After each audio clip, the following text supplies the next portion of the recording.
मैं हूं आशिमा त्यागी। दोस्तों, आज एक गंभीर विषय पर हम बात करेंगे, उस अपराध की हम बात करेंगे जो हमने किया नहीं लेकिन उसकी सजा 19 साल तक भुगती।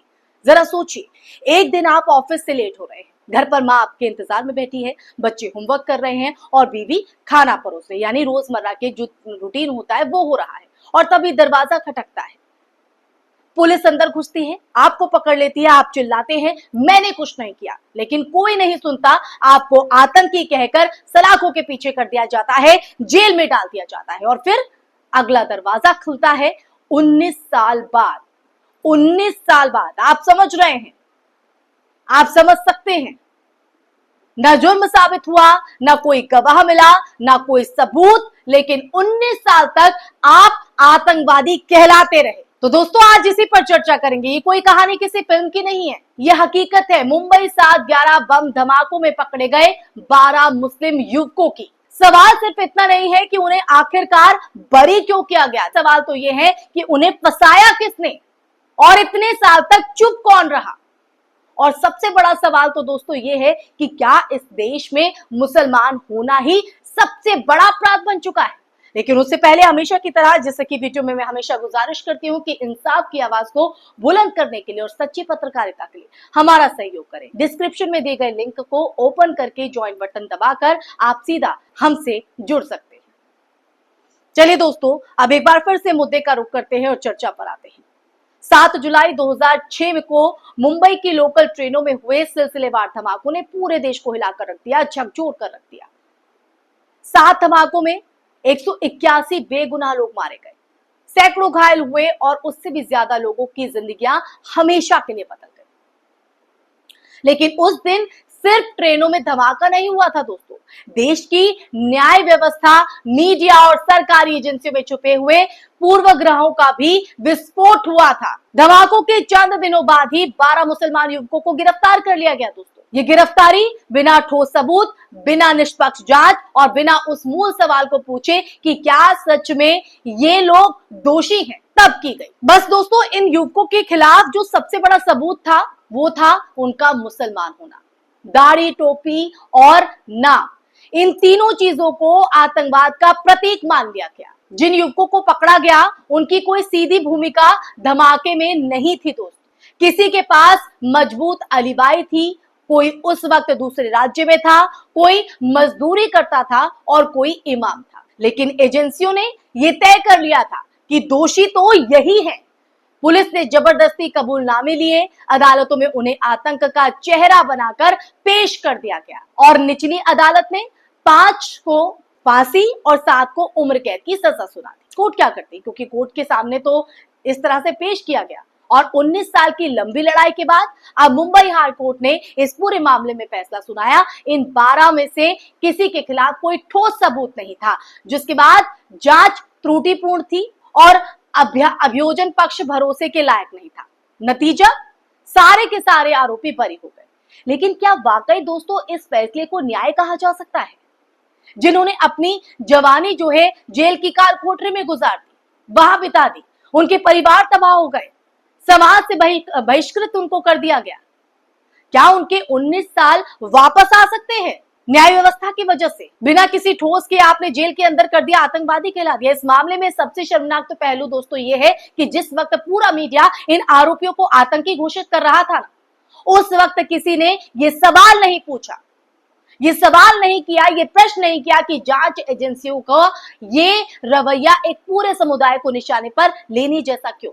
इस्लामोफोबिया इतना गहरा बैठ गया है कि अगर कहीं बम फटता है तो मीडिया, पुलिस और आम जनता सबसे पहले, जी हां, सबसे पहले मुसलमानों की तरफ उंगली उठाते हैं, उन्हें टारगेट बनाते हैं। इसका नतीजा यह है दोस्तों कि सैकड़ों बेकसूर मुसलमान सालों साल जेल में सड़े रहते हैं और जब अदालतें उन्हें बरी करती है तो ना मीडिया माफी मांगता है, ना उस पर कोई बात होती है, ना पुलिस जवाबदेह होती है, ना सरकार शर्मिंदा दिखती है। लेकिन भुगतता कौन है? वो बेगुनाह लोग जिन्होंने अपराध किया ही नहीं। बाबरी मस्जिद का मामला हमारे सामने है, हम सब वाकिफ हैं। पूरा देश टीवी पर लाइव डिबेट देखता है कि किस तरह मस्जिद को शहीद किया गया, लेकिन अदालतें आज तक किसी को सजा नहीं दे पाई इस पूरे मामले में। गुजरात दंगे हुए जिनमें हजारों मुसलमान मारे गए, महिलाओं के साथ रेप हुआ, दुष्कर्म हुआ, बच्चे जिंदा जला दिए गए, कुछ दोषियों को सजा भी मिली, लेकिन धीरे धीरे वो सभी जमानत या रिहाई के रास्ते से बाहर आ गए। वहीं दूसरी तरफ मुसलमानों पर हुए केस आज भी देशद्रोह और आतंकवाद के लेवल के साथ दर्ज है। ये दोहरा मापदंड नहीं है तो क्या है दोस्तों? असम में मुसलमानों के घरों पर बुलडोजर चलाए गए, आपने देखा, ये तस्वीर भी देखी होगी, ये कहकर कि ये अवैध कब्जा है। कोर्ट का आदेश तक नहीं लिया गया, सिर्फ पूछा गया कि मुसलमान हूं, और फिर पूरा घर मलबे में तब्दील कर दिया गया, धराशाही कर दिया गया। दिल्ली दंगों में भी यही पैटर्न देखने को मिला। आंदोलन कर रहे मुसलमानों पर यूएपीए जो जैसे कड़े कानून हैं वो लगा दिए गए, जबकि दंगे भड़काने वाले नेताओं को सरकार का संरक्षण मिला। कौन था वो संरक्षण देने वाला? क्या इस देश में मुस्लिम होना अब एक अपराध है? गुजरात दंगों के दौरान वरिष्ठ पत्रकार सुमित अवस्थी की एक चौंकाने वाली गवाही सामने आई थी, जिसने सबको हैरान किया था। उन्होंने कहा कि दंगाइयों ने पत्रकारों की पैंट उतार कर देखा कि वो किस धर्म के, क्योंकि वो हिंदू निकले, इसलिए उन्हें वो छोड़ दिए गए, ऐसा वो कहते हैं। अगर एक भी मुसलमान होता तो मालूम नहीं होता कि क्या होता। ये बयान बताता है दोस्तों, ये बयान डराता भी है कि भारत में दंगे केवल दो समुदाय की लड़ाई के नहीं है, बल्कि एक खतरनाक मानसिकता की उपज है जो मुसलमानों को हर हाल में दोषी ठहराना चाहते हैं। क्या मुसलमान देश का हिस्सा नहीं है? और ये सब सिर्फ भीड़ या मीडिया तक सीमित नहीं है दोस्तों, जांच एजेंसियों का भी यही पैटर्न है।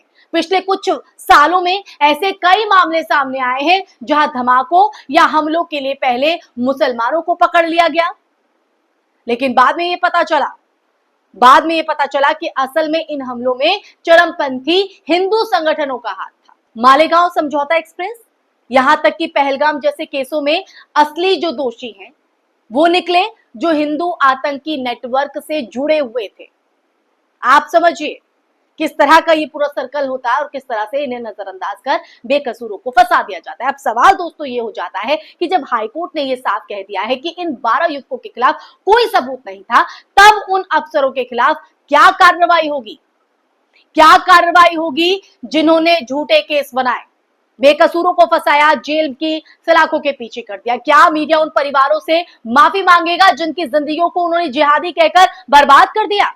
क्या देश के गृह मंत्री अमित शाह और प्रधानमंत्री नरेंद्र मोदी जवाब देंगे कि पूरी कौम को आतंकी बना देने वाली सोच को आखिर क्यों पनपने दिया जा रहा है या क्यों पनपने दिया गया? ये वो सवाल है जिनके जवाब शायद ना मिल पाए समाज के ठेकेदारों से, देश के ठेकेदारों से। तो दोस्तों अब वक्त है कि हम अपनी न्याय प्रणाली, जांच एजेंसियों, मीडिया की भूमिका पर गंभीर सवाल उठाएं, और गंभीर सवाल उठाए जाना लाजमी है। अब बस नहीं चलेगा वो जुमला कि कानून अपना काम कर रहा है, क्योंकि ये साफ दिख रहा है कि कानून काम नहीं कर रहा है। कानून एक खास पहचान को ही निशाना बना रहा है। न्याय की देवी की आंखों पर पट्टी हो सकती है दोस्तों, हमने देखा, हालांकि वो पट्टी उतार दी गई, लेकिन उसका तराजू अगर सिर्फ मुसलमानों के खिलाफ झुका हो तो फिर वो न्याय नहीं, वो नफरत। इस देश को अगर वाकई लोकतंत्र बनाना है ना दोस्तों, तो उसे मुसलमानों से डरना नहीं, उनके साथ इंसाफ करना सीखना होगा। हर वो आवाज जो आज खामोश है वो कल किसी बेगुनाह की चीख बन जाएगी। जो आज चुप है वो शायद कल अपने ही घर के उजड़ने पर सवाल करेंगे, लेकिन शायद तब तक देरी हो चुकी होगी। हमारे संविधान ने हर नागरिक को समान अधिकार दिए, लेकिन अगर आज जांच एजेंसियों की बात करें, अदालतों की बात करें, मीडिया की बात करें, तो इन सब सरकारों की बात करें, तो इन अधिकारों को सबने मिलकर कुचल दिया है। तो फिर ये लोकतंत्र नहीं दोस्तों, बहुमत की तानाशाही। आखिर में इस वीडियो में मैं यही कहना चाहूंगी, एक बात आपको याद रखनी होगी दोस्तों, कि अगर एक मुसलमान को आतंकवादी साबित करने में पुलिस, मीडिया और अदालतें 19 साल बर्बाद कर सकती है ना, तो किसी दिन ये सिस्टम आपको, हमें भी दोषी बना सकता है, सिर्फ इसलिए कि आप सवाल पूछते हैं। अब वक्त है सवाल पूछने का, वरना अगली बार शायद आप, हम या हमारा कोई अपना जेल की सलाखों में सड़ रहा होगा बेगुनाह होते हुए भी।